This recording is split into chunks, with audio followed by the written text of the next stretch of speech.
Hello everyone, I've got some Command & Conquer General 0 Hour gameplay for you today. As you can see, I'm going to be playing some 2vs2vs2vs2 on the map Whiteout, and I'm playing random against a bunch of hard AI, which is the hardest difficulty in Command & Conquer General 0 Hour. A player had requested that I post some more Command & Conquer General 0 Hour, and I know I said I was just going to be playing posting StarCraft 2 videos until I finish the campaign missions, but if I do that, I'm going to take a really long time until I post any other video game gameplay. So I thought it would be really important that I actually ended up posting this video on the way to finish up those campaign videos. I'm not going to be posting other gameplay videos as often until I finish the campaign missions, but I've decided that I'm going to keep on posting gameplay of other games until that is completed. Once I complete the campaign missions for the Legacy of the Void campaign, all of the Mastery Achievement videos and Brutal Difficulty videos, then I'm probably going to post a lot more videos of other games. We'll see what I decide when I get there. But so for this video, this is about a 34-minute video for this playthrough, and I'm just going to show you guys clips, and I'll provide commentary of just what I find to be the best parts. So I think watching the whole 34 minutes won't necessarily be that fun, just because as you are watching, you know, there's some times where you have to build up your army, and this isn't quite as fast-paced as StarCraft.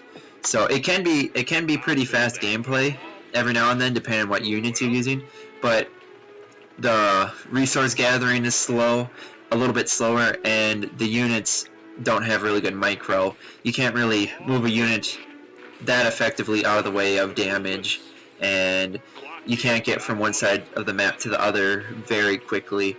But you can move decently fast, but it's just not as fast as StarCraft gameplay. So for that reason, and because of the length of the video, I'm just going to show you guys what I think is the best. So I'm not going to cut to anything quite yet, just because I think this intro is sort of important. What I'm doing is something that was pretty popular back when people used to play Command & Conquer General 0 Hour online all the time, and so I got USA when selecting random, and what one of the popular rushes is, I don't know how effectively I'm actually doing it, but one of the popular rushes is to actually build Humvees and these medic Humvees, and then you get the little launcher upgrade from the War Factory.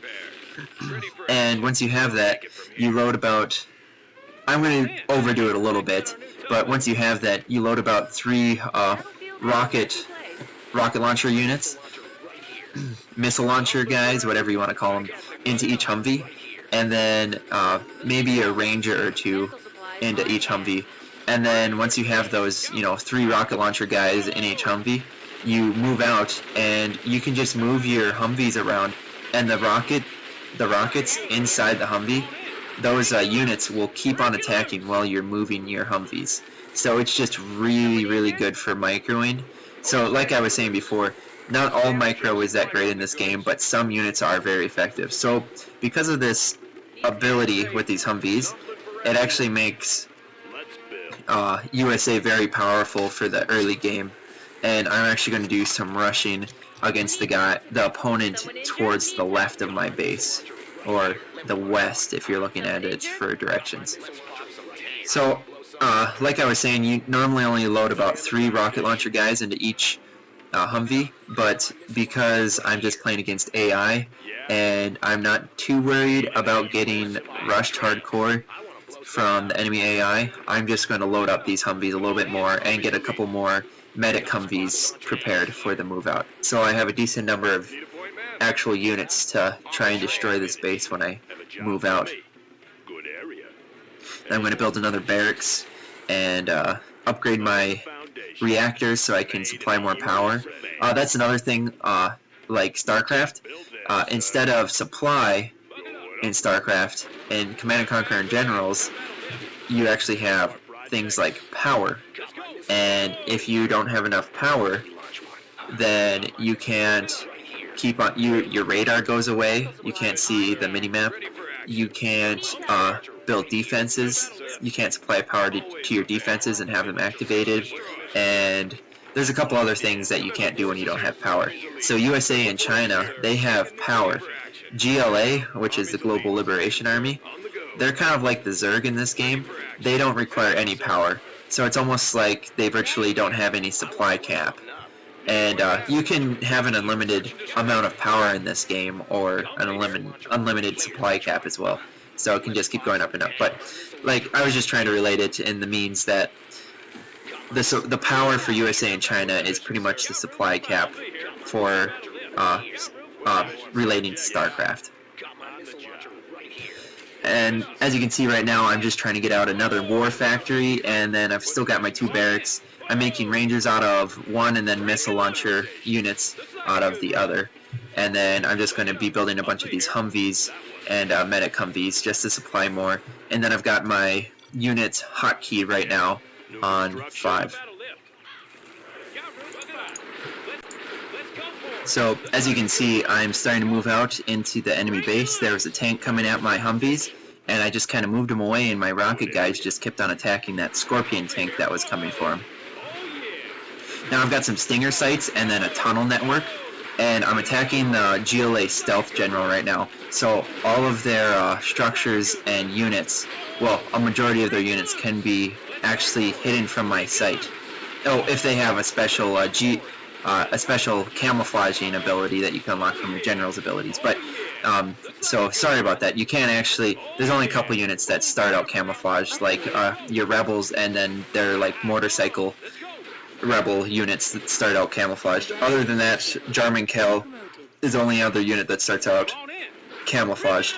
But the buildings, all of the GLA Stealth General buildings start with, or not start, but you can actually upgrade to have the camouflage ability on them. I think it's only like $500 or something like that in Command & Conquer General's units or resources, and you just buy that a bunch of times for a bunch of different buildings, and all of a sudden your whole entire base is invisible. Pretty darn effective. What you can see right there, those are suicide. They're like terrorists, and those terrorists have little bomb packs attached on their back, and you can hop them onto a motorcycle bike, and they can drive straight into any type of unit you have, and they move really fast. They can climb up mountainsides and all sorts of stuff. They're really nasty if you're not paying attention. And I lost a full Humvee of about 5 units being carried in that Humvee just because of that, so that was kind of a bummer. But I'm doing pretty good so far. I just keep using on my scan ability so I can keep on spotting where these buildings are. And if there's a damaged building, it kind of like fumes up smoke, and you can do a control attack move where you can force your units to attack a certain area, and then if you know a stealth building's there, you can attack that building. And as soon as you do damage to a stealth building, then it'll be revealed. We're there. So I'm jumping ahead a little bit here. I've got some Humvees and tanks, and then I've got some, well shoot, I can't actually remember what these guys are called. The guys in the back kind of launch a big missile that's kind of like heat-seeking almost, and it'll lock onto a target, and wherever that target moves, doesn't necessarily have to be a structure. You can lock onto a moving unit, and USA is really special with this fact because they these units, whatever they're called, if they launch a missile, that'll just follow a moving unit. So if you try to get away, it's still going to go after that unit. There are special units that can actually deflect those missiles, and then there's special defenses that can actually blow up those missiles in the air. But for the majority, these missiles are pretty nasty. Missile launcher tanks, I guess I'm going to call them for now. But as you can see, I'm pretty much decimating this GLA Stealth General's base right now. He doesn't really have much left. I'm taking out his main command center and taking out his war factories, and he's got a palace that's stealthed again. I'm going to take out another one of his war factories, and pretty quick here he's going to be finished off. I'm not sure where his teammate's at right now. it looks like his teammates actually got some units. Oh, actually, that's an enemy army that I'm going to be facing here in a second.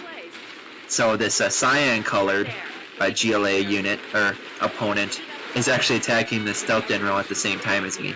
So it looks like that team actually isn't side by side, because it looks like this cyan player is actually to the left of where this stealth general is. So I got lucky when my AI teammate actually ended up spawning right next to me. I guess that's not the case for all of these AI players. Now, I have these drop zones. They cost 2,500 resources every time you build one, and they also require power to operate. But these drop zones, every like 4 minutes, they'll generate resources for you. So a plane will fly in and drop in UN like resource crates, and each crate drops about like 400 resources or something like that. So, and then each time the plane drops units or crates, there's about you get about like 2,000 or 2,500 resources off of each drop. So every 4 minutes you're making about that many resources off of a drop zone, and then you can just make a ton of them. So right now I've got 6, 7, 8 of them. So once you get a bunch of them, you really start raking in cash. The purpose for these drop zones is because those supply docks which I created run out of resources eventually. So yeah, like I was saying, I have a ton of those drop zones, and there's as you can see in that GLA Stealth General's base, I had a bunch of units and I wasn't paying attention, and this poison bomb dropped on, it was like a toxin bomb dropped on my units, and they all died because I wasn't paying attention. What a bummer it was. But I'm using my general abilities, as you can see. One of my general abilities flies in this huge jet plane that flies in a circle around a target area, and you can select where it attacks. And that was the first plane that came in and attacked that Scud Storm. And then the second was a 3-plane plane force that flies in. They shoot a bunch of missiles down onto the ground in a selected area. And it's a much smaller area than the other big jet plane.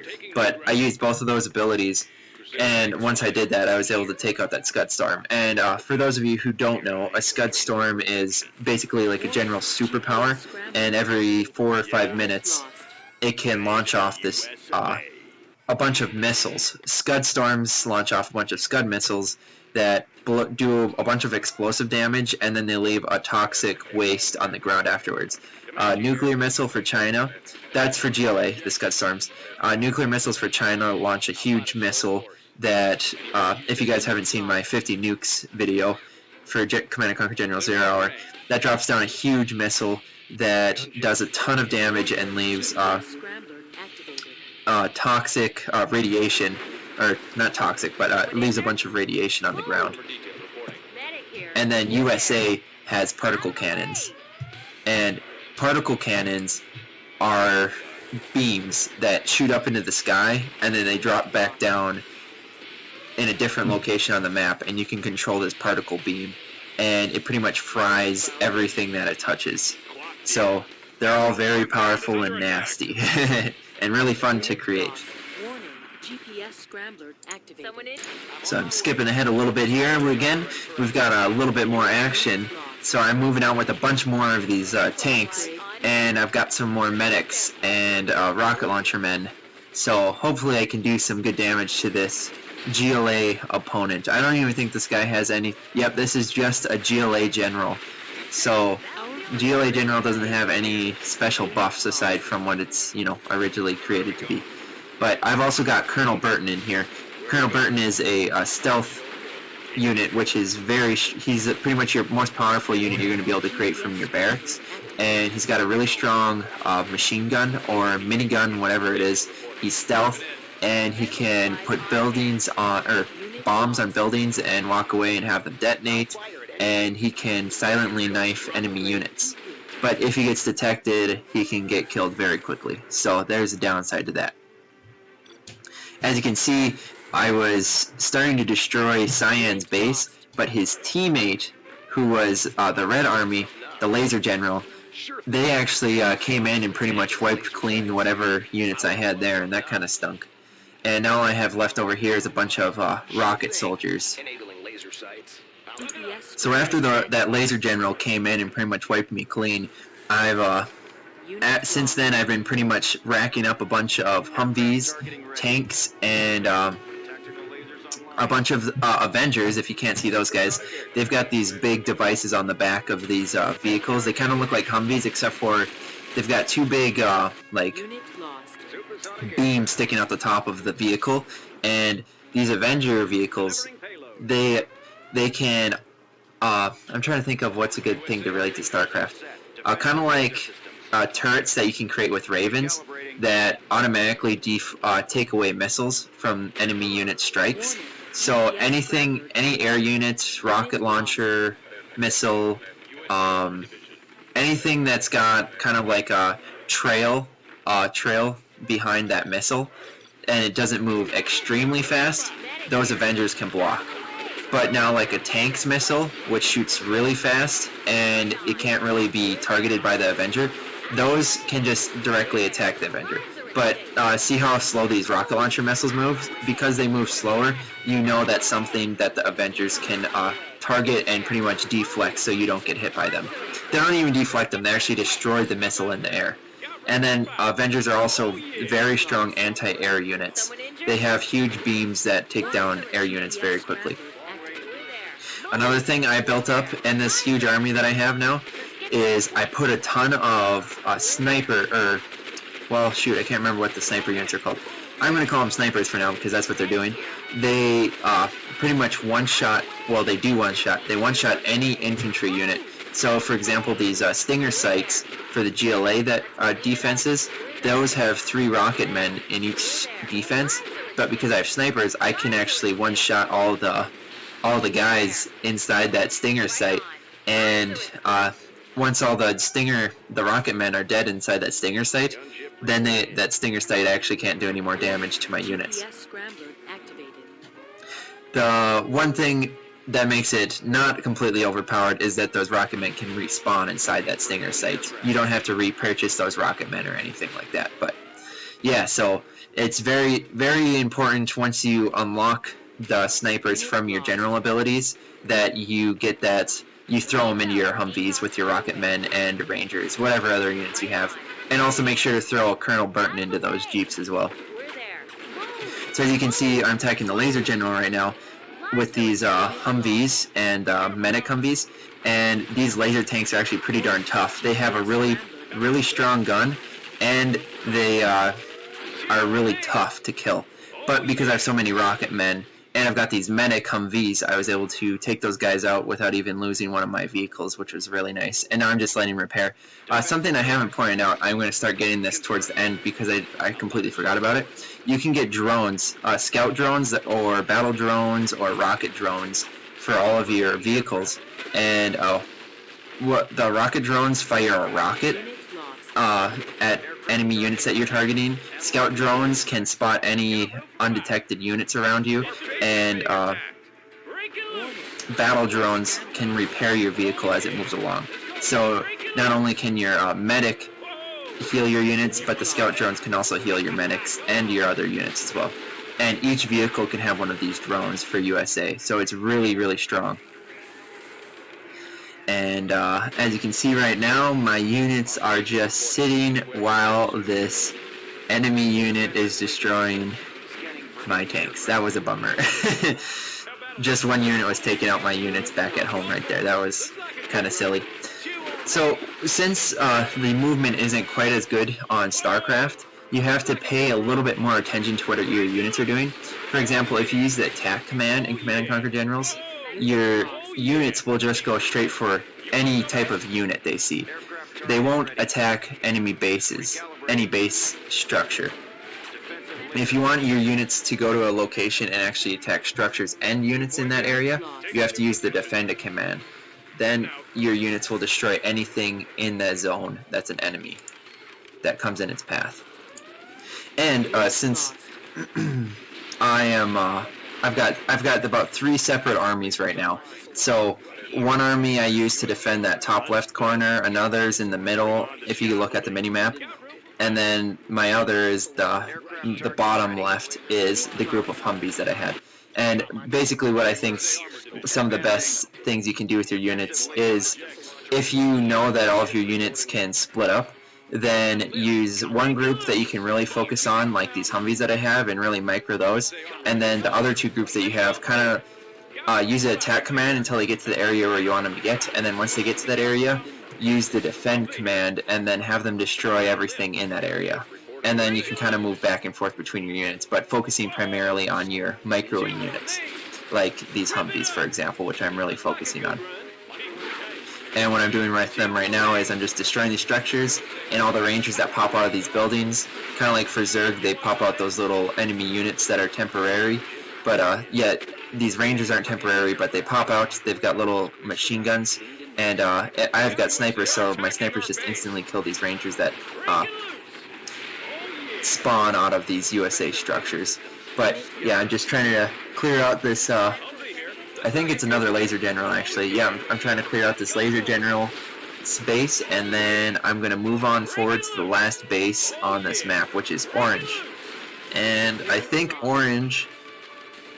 Yeah, I think orange does have some pretty nasty... Yeah, orange is USA, and also has some pretty nasty units at their base and defenses. But I have so many Comanches now, along with the ground units that I have, so I'm pretty much going to clear out this last base.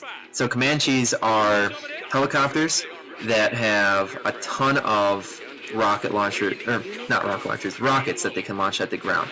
So they've got machine guns, or a turret basically, that keeps on firing at enemy ground units, and then they've got 4 rockets that they can fire down, and those rockets will regenerate over time. It takes about like probably like, where was I again? So the Comanches, yeah, they take about 30, maybe 15 seconds or something like that. No, not 15 seconds. I would say more like 10 seconds. 10 seconds to regenerate all 4 of those missiles. But yeah, so the main gun they have is a machine gun. It fires down at enemy units, and it's pretty good for taking out infantry. They're pretty weak against missiles that fire at them, like these missile turrets right now. They can take out your Comanches pretty quickly, but I've got a lot of upgrades to help them last longer. But yeah, these Comanches, really strong.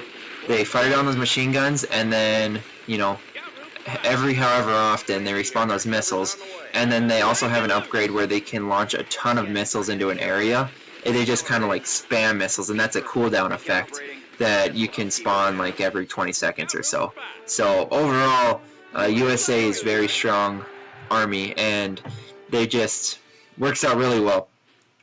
So I had a not very good AI teammate, or maybe he wasn't so bad, or not he or she, maybe that AI wasn't so bad, or wasn't very good, because as you could see, it was at the bottom of the list, but maybe it was my fault because I wasn't actually helping that AI stay alive.